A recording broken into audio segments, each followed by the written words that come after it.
Masjid Lawang Kidul di Kelurahan Lima Ilir, Kecamatan Ilir Timur II.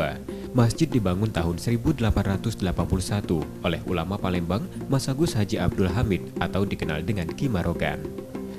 Posisinya yang menghadap Sungai Musi di sisi selatan membuatnya dinamakan Lawang Kidul. Masjid dibuat mirip Masjid Agung Palembang dengan gabungan gaya Tiongkok dan Nusantara.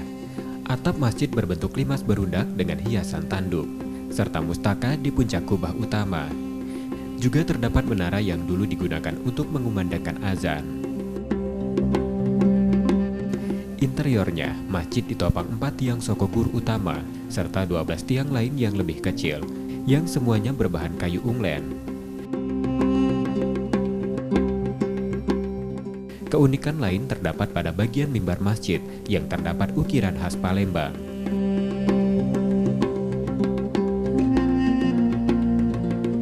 Bangunan Masjid Lawang Kidul ini boleh dibilang merupakan miniatur dari Masjid Agung Jaya Wikromo. Jadi kondisi tiang-tiangnya sama persis dengan Masjid Agung, dan bagian-bagian yang masih asli ini, tiang-tiang ini masih asli semua.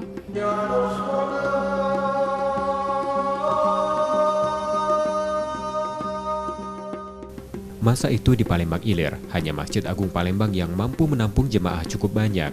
Dengan ruang cukup luas, Masjid Lawang Kidul bisa menampung 1.500 jemaah. Pemerintah kolonial pernah melarang pelaksanaan sholat Jumat di Masjid Lawang Kidul karena alasan pembatasan kegiatan keagamaan di masjid. Masjid Agung, satu-satunya Masjid Agung di seberang Ilir pada waktu itu selalu ramai. Jadi khususnya pada sholat Jumat itu kadang yang dari jauh-jauh itu ketinggalan terus. Lalu beliau mendirikanlah satu masjid lagi di seberang Ilir ini setelah Masjid Agung, yaitu Masjid Lawang Kidul ini.